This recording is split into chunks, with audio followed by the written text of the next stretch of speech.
Good to go?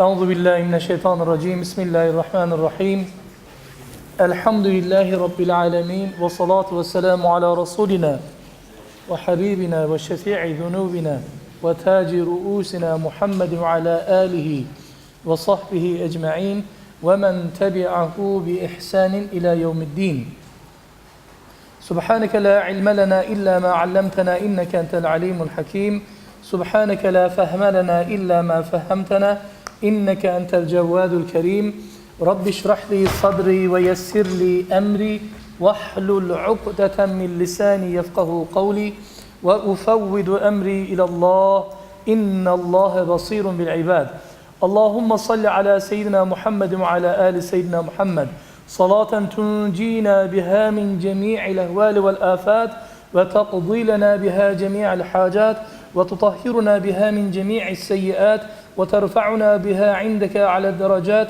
وتبلغنا بها أقصى الغايات من جميع الخيرات في الحياة وبعد الممات آمين يا مجيب الدعوات ويا قاضي الحاجات حسبنا الله ونعم الوكيل حسبنا الله ونعم الوكيل حسبنا الله ونعم الوكيل نعم المولى ونعم النصير غفرانك ربنا وإليك المصير اللهم إنا نسألك علما نافعا وقلبا خاشعا ولسانا ذاكرا وشاكرا وتوبة نصوحا رب يسر ولا تعسر رب تمم بالخير رب زدني علما وفهما والحقنا بالصالحين اللهم اجعلنا من التوابين واجعلنا من المتطهرين واجعلنا من عبادك الصالحين واجعلنا من الذين لا خوف عليهم ولا هم يحزنون اللهم إنا نعوذ بك من علم لا ينفع وقلب لا يخشع ودعاء لا يسمع وعمل لا يرفع ونفس لا تشبع لا حول ولا قوة إلا بالله العلي العظيم أما بعد السلام عليكم ورحمة الله وبركاته. My respected brothers, dear sisters, and all the families and brothers and sisters watching us over the internet, welcome to our Friday night class. May Allah subhanahu wa ta'ala purify intentions. May Allah subhanahu wa ta'ala make us of the mukhlasoon. May Allah subhanahu wa ta'ala put barakah into our learning. Turn tonight's dars into an ilman nafi'ah, beneficial knowledge inshallah ta'ala. May Allah subhanahu wa ta'ala increase our knowledge, which is beneficial knowledge, which is the only capital of our iman. In our dars tonight, as we know, we're going through the basics of the fara'id in Islam, 54 fara'id in Islam as enumerated by the great Shaykh Hassan al-Basri rahimahullah ta'ala. We gave you the list of 54 fara'id, and last week we started covering the fard number 7. That is to consume only halal, and in particular foods and drinks. Consume halal also means halal earnings, by the way. Inshallah, we will go through, and we went through some of the ayat of the Quran last week, and we said Allah subhanahu wa ta'ala commanded human beings since the beginning of humanity that we must always consume halal foods because it affects our spirituality, our hearts. Allah subhanahu wa ta'ala made halal things tayyibat, as He refers in the Quran, and He puts the ibadah, our ibadah to be accepted, a condition for acceptance of our ibadah, to consume only tayyibat, only halal foods. So we said basically there is no Muslim life, there is no piety, there is no taqwa of any kind, there is no true Islamic practice with any form, any substance, any form of haram food going into our system. When you have a virus on your computer doesn't work properly, correct? People spend thousands of dollars in their anti-spam programs, antivirus programs, in order to keep a healthy program. Can you imagine? Some of the viruses, the Trojan horses, and you name it, other forms of viruses, when they get into, the malware gets into your system without you knowing, some of them are so small in size, it can corrupt your system. or it appear to work so properly, so nicely, and yet all your confidential information will be taken away from you without you even knowing it. We know this in our normal usage of computers. Human heart is a billion more times sensitive. The human heart is more sensitive than any computer. Any virus that gets into, in the form of sin, haram, and in particular haram food, our heart no longer feels. Our hearts, our spirits no longer feels, functions as it should be. So since the beginning of time, since the beginning of the first teachings that human beings have received through the agency of the Anbiya, all of the prophets of Allah subhanahu wa ta'ala insisted that we should only consume haram foods. Halal foods, not harams. If haram enters into our body, then we become numb. We don't feel anything anymore. Our salat, we don't feel anymore. Sins like viruses, they are so detrimental and fatal to our spiritual well-being. We need to know those viruses. We need to know the harams. But food in particular, we need to be extremely careful as to what we consume. يا أيها الرسل كلوا من الطيبات وَاعْمَلُوا صَالِحًا وَاعْمَلُوا صَالِحًا إِنِّي بِمَا تَعْمَلُونَ عَلِيمٌ. Allah subhanahu wa ta'ala says, O Anbiya, all of the prophets, 124,000 plus, eat of the tayyibat, only good things. Surely I know what you're doing, Allah subhanahu wa ta'ala says. O mankind, eat of that which is lawful, halal and tayyib in the earth, and follow not the steps of the shaitan alayhi la'na, who constantly asks you to commit haram and transgress Allah subhanahu wa ta'ala's laws. For he is indeed a declared enemy unto you. So you have to declare him as your enemy and be careful.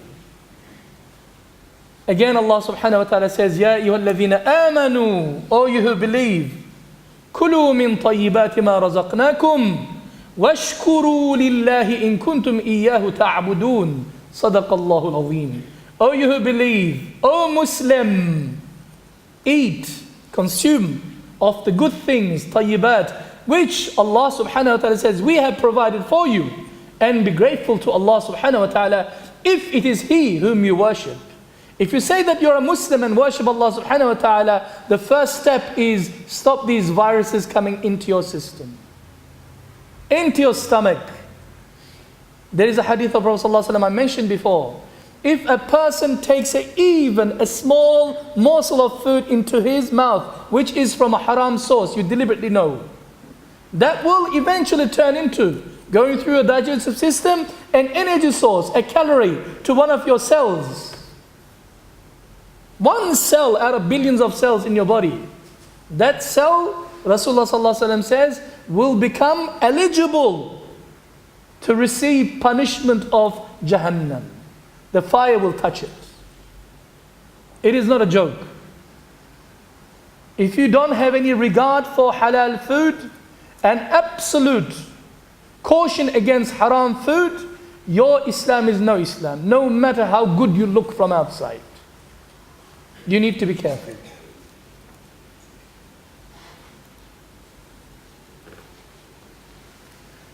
After having cited the ayat of Allah subhanahu wa ta'ala from the Quran, we look at from a fiqhi, sharia point of view. Eating. Without eating we can't survive. Without drinking we can't survive. That's how we continue our lives. This rizq that Allah subhanahu wa ta'ala has given to us, we must have. You cannot leave this earth without depleting completely all that is assigned for you in your qadar. When you were born, before you were born, after 120 days in your mother's womb, certain things will be written to you. And this is your rizq. One of them is your rizq. Where you're going to die is another one. But rizq is written, guaranteed by Allah subhanahu wa ta'ala. There is not a single thing on earth that moves, Allah subhanahu wa ta'ala says. Any of the living things which we, Allah subhanahu wa ta'ala says, did not guarantee its rizq, sustenance. All we want in return from you, he says, for you to know us and worship us. Nothing more, nothing less. But your worship becomes absolutely useless, not accepted and absolutely rejected by Allah subhanahu wa ta'ala if it involves any haram food. In other words, rizq that you receive that goes into your system could be of halal source or haram source. Who makes this decision to choose between haram and halal? You do. Because Allah subhanahu wa ta'ala has given you willpower. Allah subhanahu wa ta'ala has given you faculty of reasoning. You can judge what is good and what is bad. What is tayyibat and what is khabithat. What is good and evil. What is filth and what is pure. Allah subhanahu wa ta'ala has given us this knowledge through the Anbiya. We know this. So what do we eat? How do we eat? So we look at the permissible levels of eating. We began to look at last week. There is the fard amount. We must consume. Nobody is an angel. Angels don't eat or drink. We are human beings. Part of our nature. We must eat. You must eat. What is the fard level, fard amount? To consume sufficient amount of food and drink to avoid dying. Perishing, completely dying, kaput. And we gave the examples. Even Islam says, if there is haram in front of you, there is somebody gave you a spam, a ham sandwich, and only pure ham, no bread sandwich, just ham. They said if you don't eat this one, you're going to die. And really, if you don't eat, you're going to die. That haram temporarily becomes halal. And you can eat to just enough to keep continuing to live. Not have, a couple of legs here, a couple of legs there to become fat. Just enough to survive.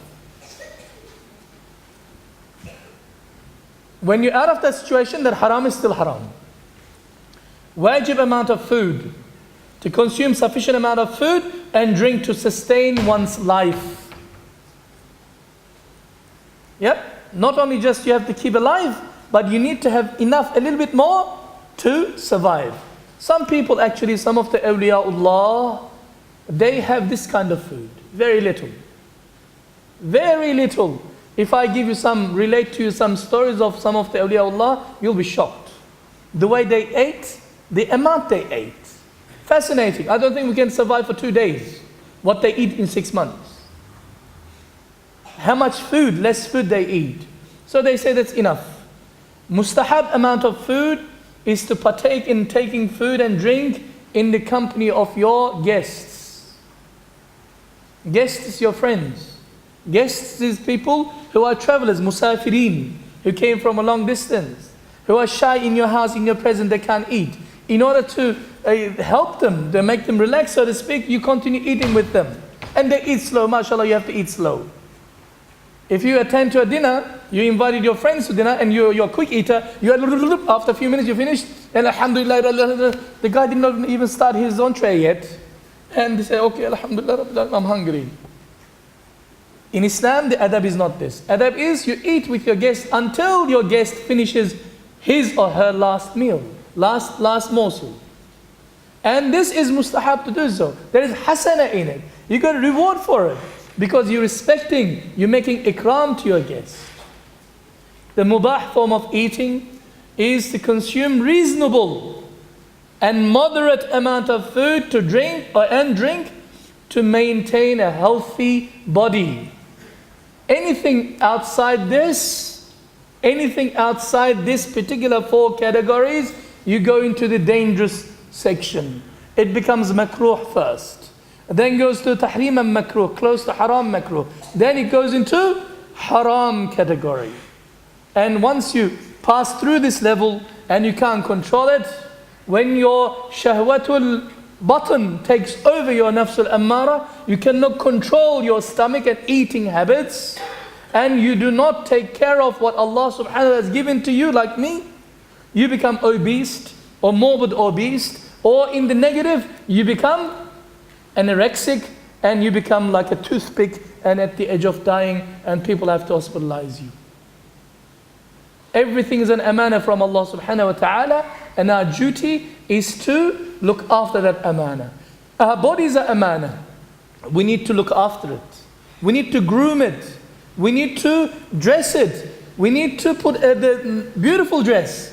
And we need to protect it from cold and heat, our physical body, amana. We need the food. We need the food, proper food, halal, wholesome food. This is very important. Of course, our inner, our heart, we need to keep it clean. We need to purify. We need to change the state of our despicable self from akhlaq al-razila to akhlaq al-hamida, from blameworthy attributes to praiseworthy attributes. Our battle has to work at both levels.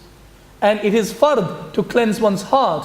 And it's of course to cleanse one's body from najasa is also fard. But to look after, maintain this body in the Islamic manner, according to Sunnah of Rasulullah sallallahu alaihi wasallam, is also an ibadah, because you are looking after the amana that Allah subhanahu wa ta'ala has given to you.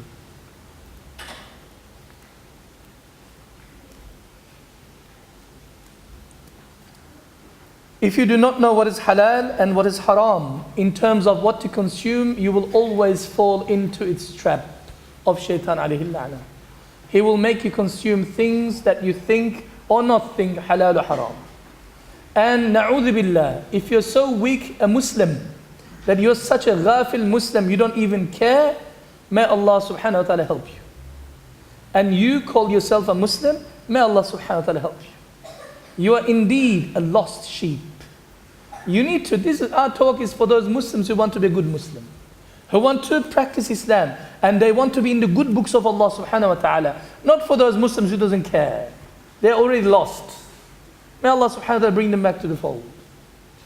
For Muslims who are serious about practicing their deen, they need to have knowledge. Knowledge of what?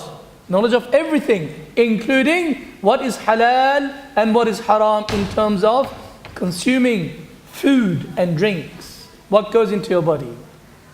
Rasulullah sallallahu alaihi wasallam in the Sahih Hadith said to us that al-halalu bayyin wal-haramu bayyin.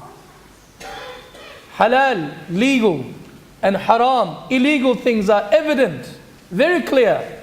But in between them, there are doubtful things, suspicious things, and unfortunately, most people have no knowledge about them. The grey area. Muslims only know, every Muslim know, eating pork is haram. Does any Muslim know? Doesn't know that eating pork is haram? Everybody knows. Yeah, no problem. Al-halalu bayyin wal-haram bayyin. Okay, there are some harams that are so haram, that many Muslims do not even know about. Brother, how can that be? I'll give you one example. And I want especially the one mature, elderly amongst us to think about what I'm saying to you. I know many Muslims, mashallah, so pious, full of taqwa. They pray day and night.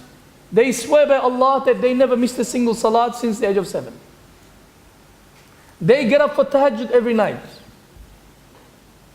Our sister says, elderly sister, Wallahi, I've never shown a single hair of mine to non-mahram in my life. MashaAllah. She went to Hajj 17 times. MashaAllah. She makes sure that everything she eats is halal. She will never look at haram, even with the corner of her eye. But she consumes halal, consumes haram. You know how? I'll give you an example.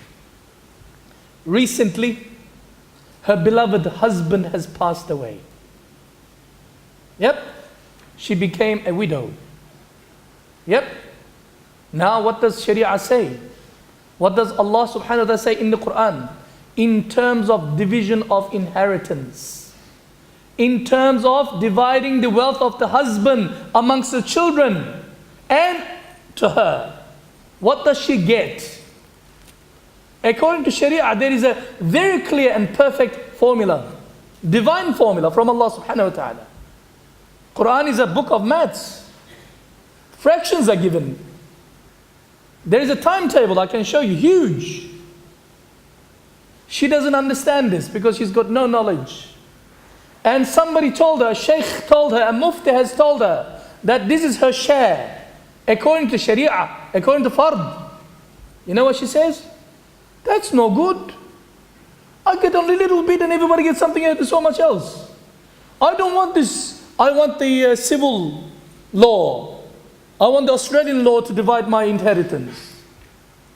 Very good. Lawyer says, very good. I pay you anyway. I mean, I'm going to charge you anyway. And she divides it according to what? The Australian law. And the children, because they love their mother so much, they keep quiet and say, okay, mom, whatever you like. Whatever you like. That moment onwards, everything that she has taken more than her Sharia share of wealth, anything extra, even 1 cent, is absolutely haram, and that haram goes into her system.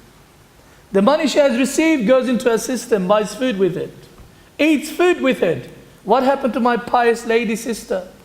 That who never showed a single hair to a non-mahram, who never missed a single salat. She gets up for tahajjud every night and reads 2 juz of Quran every day. Fasts on Mondays and Thursdays. What happened to her ibadah? Absolute zilch, wiped, empty. She shoots blanks. So certain harams are very halal, the harams are very clear, evident. And certain halals are very clear. But there is a huge area, Rasulullah sallallahu alaihi wasallam says, which is the grey area, suspicious area, which you do not have knowledge. Suspicion is only removed by certainty and knowledge. When you have the facts in your hands, the doubt will go away from your mind. If this lady does not get educated, if this Muslim does not get educated in the halal and haram in regards to this particular issue, she is consuming haram. When a person consumes haram, her ibadah for 40 days continuously, maybe for the rest of her life, is none of them accepted. And she thinks that she's still a good Muslimah, mashallah. And with that money she goes to Hajj even. May Allah help her. Nothing is accepted. Islam is very sensitive. Islam, our hearts are very sensitive. We need to make sure what we consume is halal. Then Rasulullah sallallahu alaihi wasallam says, so whoever saves himself from these suspicious things, indeed he saves his religion and his honor in the sight of Allah subhanahu wa ta'ala. And whoever indulges in these suspicious things, the grey area, is like a shepherd who grazes his animals near the sanctuary, private pasture of someone else. At any moment he is liable to get in. You're grazing your animals next to somebody's property. There is no fence. And you don't know where the real line is. Therefore the animals walk in. That is dangerous. Rasulullah sallallahu alaihi wasallam is using a beautiful analogy for the people who graze camels and sheep. Then Rasulullah sallallahu alaihi wasallam continues, O people, beware. Every king has a sanctuary, a private pasture. And the sanctuary of Allah subhanahu wa ta'ala on earth is his illegal, forbidden things. It's covered. Hududullah, harams, don't come closer, Allah subhanahu wa ta'ala says. Beware, there is a piece of flesh in the body. If it becomes good, reformed, the whole body becomes good. But if it gets spoiled, the whole body gets spoiled. And that is the heart, Rasulullah sallallahu alaihi wasallam says. Because the way we think, the way we process information, the way we interpret and perceive things, all happens in the center of our intelligence, not our brains, in our hearts. When the heart is properly reformed and becomes good, purified, قَدْ أَفْلَحَ مَنْ زَكَّاهَا وَقَدْ خَابَ مَنْ دَسَّاهَا, as Quran speaks, he who purifies his heart is indeed saved in the sight of Allah subhanahu wa ta'ala. He who fails in doing this is indeed gone. Khalas, kaput. And the first step is halal food, is halal consumption. Why am I emphasizing this? Because Muslim youth in particular these days, because of lack of Islamic knowledge, proper Islamic education, they fall into this constantly. constantly without knowing. They don't understand. Nobody taught them. All their parents are saying haram and halal, but they don't have any basis, any knowledge. They need to be educated. That's why this particular fard is so important. It absolutely covers almost a quarter of the book that I'm going through. It covers from not only food, halal earnings, halal tijara, because everything that the money comes from, in order to eat food, you need money. Where does the money come from? Your income, where does the income come from? Your jobs, your businesses. If the business is haram, if your job is haram, what does it say about your food that comes into your mouth? It affects you, your inner, your akhlaq, your behavior. As I gave the example, our ancestors, Muslim ancestors, our ladies, our mothers, our grandmothers used to say to their husbands when they see them off to work in the morning, "Oh husband, we can bear our children crying. We can bear hunger pains in our stomachs. But wallahi, we cannot bear the fire of Jahannam or the anger of our Lord Allah subhanahu wa ta'ala. Whatever you do, you bring us only halal food. Even if it means a small piece of dry bread, old stale bread, as long as it is halal, we please bring it home. If it's above this, and which is haram, comes from rushwa, bribe, stealing, corruption, you go out of your way to steal, do the wrong things and lie. He says, this is haram, please do not bring this, we cannot bear the punishment of Allah subhanahu wa ta'ala. Where are those sisters? Where are those mothers? Where are those people, the true Muslims? We don't even care what our children eat. We give them lunch money, and we don't even question what they buy and what they eat. When they come home, their faces are all changed to something dark, because they've been consuming haram. They are looking at haram. They are tempted with haram. And we ask them to do their salat, they look at you and smile at you. When you ask them to get up for fajr, and they don't even, of course nothing, heart is dead. Haram is in there working its whatever it does. To a child who is very strict on halal, before you even tell him or her to get up, knock knock, they already got up and they're already in salat. MashaAllah. How does this work? It's all the impact of halal food. Is it time to salat?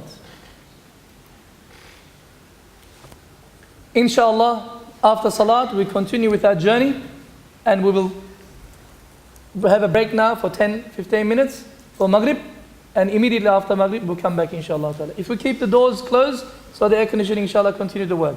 Jazakumullah khair jaza. We'll see you inshallah in 15 minutes time or so. Assalamu alaikum wa rahmatullah.